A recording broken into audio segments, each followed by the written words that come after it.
पानी का सर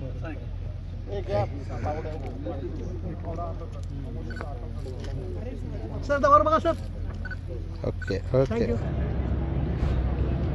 या कार्यक्रमाला आलेले सभासद बंधू आणि भगिनी,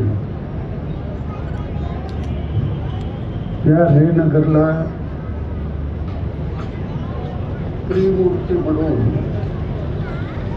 पंतप्रधान नरेंद्र मोदी, देवेंद्र फडणवीस आणि एकनाथ शिंदे यांना मी त्रिमूर्ती समजतो. त्याच पद्धतीनं संजीव जयस्वाल,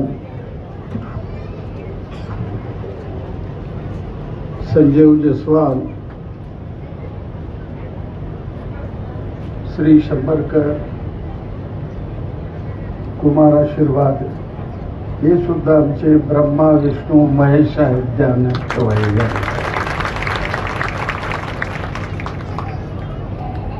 माडाच्या वतीनं 20,000 झाडं त्याने आपल्याला दिलेलं आहे. पंचायतच्या स्टाफने सांगितलं 20,000 झाडं आम्ही लावू, त्याला जाळी बसवू, परंतु ते झाडं जगवण्याचं काम तुम्हाला करावं लागणार आहे. दर रविवारी किंवा बुधवारी सुट्टीच्या दिवशी फक्त 2 तास या ठिकाणी श्रमदान करा. आणि या ठिकाणी मी जाहीर करू लागलेला आहे, वर्षभर 1,000 झाडं जो जगवेल त्या रेनगरच्या सभासदाला 5 तोळ्याचं चांदीचं नाणं आम्ही देऊ. असं 500 लोकांना आम्ही देणार आहे. म्हणून तुम्हाला सगळ्याला माझी विनंती राहणार आहे, या महिना अखेरपर्यंत झाडं लावलं जाईल. या झाडामुळं तुम्ही जे बीडी मध्ये काम करता, यंत्रमाग मध्ये काम करता, रेडीमेड मध्ये काम करता, कचरा गोळायचं काम करता, घाणीमध्ये काम करता, इतक्या बिकट ह्याच्यात काम करतो. कोण रिक्षावाला आहे, कोण भाजीचा ठेला लावतो, अनेक पद्धतीचं काम करणारा आपला हा कामगार आहे. मी एका कामगाराच्या घरी गेल्यावर माझ्या डोळ्यामध्ये पाणी आलं. त्याच्या संपूर्ण कुटुंबाचं उत्पन्न 100 रुपये सुद्धा नाही आहे. म्हणून हे झाडं तुम्हाला सर्व रोगापासून मुक्त, पर्यावरण मुक्त अशा पद्धतीचं ही वसाहत आपल्याला उभं करायचं आहे. आणि तुमच्या अध्यक्षाला, सेक्रेटरीला, राष्ट्रपतीच्या हस्ते तुमचा सत्कार होईल असं कार्यक्रम आपल्याला करून दाखवायचा. त्यांचं जाहीर अभिनंदन करतो.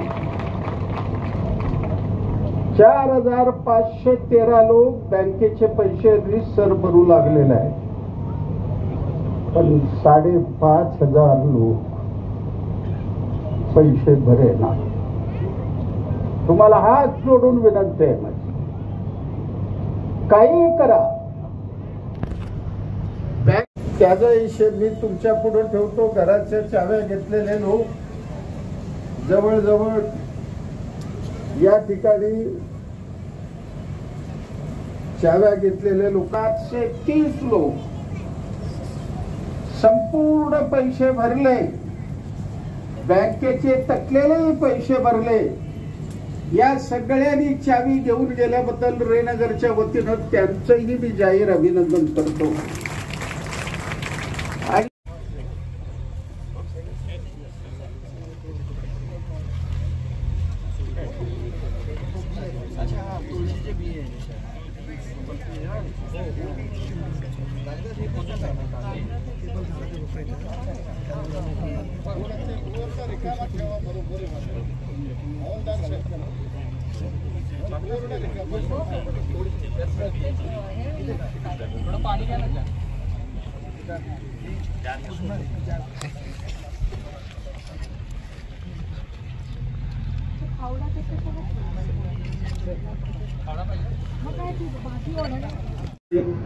मी आयुष्यामध्ये माझा नोकरी माझ्याच पद्धतीने केलेला आहे आणि जे तुमच्यासाठी जे करता येईल, जे करावे ते नक्की करणार. मी तुम्हाला बोललो नाही, विसरलो आता बोलायला. जस्ट गेल्या आठवड्याला मला ऊर्जा विभागाचे जे सचिव आहे आणि त्यांच्या MSCDCLच्या लोकेश चंद्र त्याचा फोन आला होता मला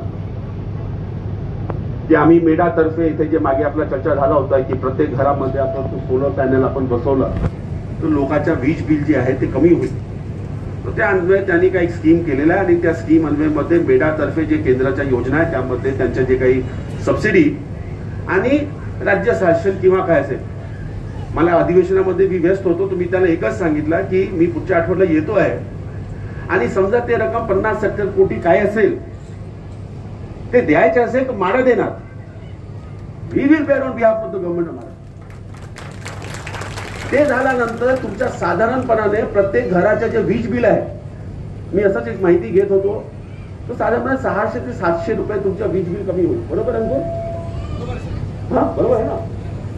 700 तुमच्या आता कर्ज जे तुम्ही घेतलेलं आहे त्याच्या परतफेड जे तुमच्या आहे ते माझ्या माहितीप्रमाणे 2000 रुपये. बरोबर आहे? 2200 रुपये. आता समजा हे पण आपण जे एनर्जीच्या म्हणतोय ते पण केला तर प्रॅक्टिकली ते आणखी कमी होऊन जाईल ना. आता तर सर्व काय बोलणार आहे, अरे हे पण दिला, ते पण दिला, तसं पण दिला, कसं पण दिला, तर बाकी पण देऊन टाका, आम्ही आमच्याकडून कसं घेतात. हे बरोबर नाही. ज्यामध्ये माणसं पैसे टाकत नाही आहे त्याच्याबद्दल त्यांची आदर होत नाही. मोफत मध्ये भेटलेला प्रत्येक गोष्ट तर पूर्णपणे मोफत असेल तर त्याची आपण इज्जत देत नाही. बघा आता इथे तर मी मोफत मध्ये जेवण लावायला रांग लावला, इथे तो खाल्ला तो खाल्ला, फेकला तो फेकला, आवडला तो आवडला, त्याच्या तोंडावर टाकला तो टाकला. मोफत आहे. आणि हेच तर स्वतःच्या खिशेवरून 20 रुपये 30 रुपये घेऊन तर भाजी पोळी खायचे असेल तर त्यावेळी त्याच्या शेवटच्या घास संपेपर्यंत शंभर कसं आहे, अरे बाबा एवढं वाचलेलं आहे, तू खा ना बाबा, तू खा ना. माझ्या बायकोमध्ये भांडण का होतात ते पण सांगतो तुम्हाला. राहतात तुमच्या पण मुलं मुली असेल ते कसं शिकतात, ते कसं अभ्यास करतात. तुम्हाला काय त्यांना पण तुमच्यासारखीच करायची आहे की त्यांना एक चांगल्या वातावरणामध्ये, चांगल्या घरामध्ये, हे एवढं मोठं कॅम्पस सारखी टाउनशिप आहे जिथे लोक तर इथे फिरताना म्हातारी माणसं असेल, वयस्कर असेल, ते सकाळी संध्याकाळी पायी फिरू शकतात. इथे जे हिरवे आहे त्याच्या पर्यावरणाचा ते आनंद घेऊ शकतात. आणि एक मी नेहमी सांगतोय की ज्या वेळी एक समूह राहायला येतात ऑटोमॅटिकली, हे मी परत सांगतोय, स्वतःवरून बरेच एम्प्लॉयमेंटची गोष्ट निर्माण होतात. तिथे तुमच्याच मध्ये कोणी म्हणजे काय म्हणतात बाबर होणार, म्हणजे आपलं दाढी वगैरे करण्यासाठी, केस करण्यासाठी, कपडे धुण्यासाठी, कोणी अँकलसाठी, कोणी इतरसाठी. आणि ते केल्यानंतर तर ह्या परिसरामध्ये एवढे लोक राहतात हे लोकांना लक्षात आला तर ह्याच्या परिसरामध्ये जे एरिया आहे ते आपल्या डेव्हलप होणार. एक विचार करा, 30,000 कुटुंब आणि तर मी ऍव्हरेज 4 किंवा 5 पकडला, 4 पकडला आणि परत 4 कुटुंबामध्ये त्यांच्या स्वतःच्या आणि मुलं मुली, पण प्रत्येकच्या घरीमध्ये आई वडील कोणी आणखी हे पण असते. अशा तर आपण 6 लोकांच्या कुटुंब आपण विचार केला तो 30,000 कुटुंब 6 गुणेला केला तो 1,80,000 लोक या परिसरामध्ये राहणार. आणि एकत्रित तुम्ही राहिला तर तुमच्या काय शक्ती होणार. कोणी असो, अधिकारी असो, पदाधिकारी असो, कोणताही पक्ष असो, कोणताही घटक असो, तुमच्याकडे बार्गेनिंग पॉवर येणार आहे. तुमच्याकडे लोकांशी बोलताना तुमच्याकडे एक अशा होणार आहे की साहेब आम्हाला हे पाहिजे, साहेब आम्हाला असा करा, पण ते फक्त द्या द्या द्या. आता इथून बाहेर पडा. आपण तर आयुष्यभर फक्त घेणार आणि द्यावे द्यावे द्यावे हे तर आपण भूमिका घेणार असेल तर मी तुम्हाला लिहून देतोय. भारताच्या एक सर्वात महत्वाच्या जे म्हणजे आपण जे मी नेहमी म्हणतोय, पण हे जाहीर ठीक अधिकारी म्हणून बोलताना थोडासा माझा लिमिटेशन आहे, पण तरी मी बोलेल. आमच्या देशाच्या एक सर्वात मोठं जे एक ऍडमिनिस्ट्रेटिव्ह लॅब्स म्हणा, पॉलिटिकल लॅब्स म्हणा, ते म्हणजे हे आहे की आपण लोकांना बाहेर पडू देत नाही. आम्ही लोकांना, कोणी असो, आम्ही लोकांनी त्याच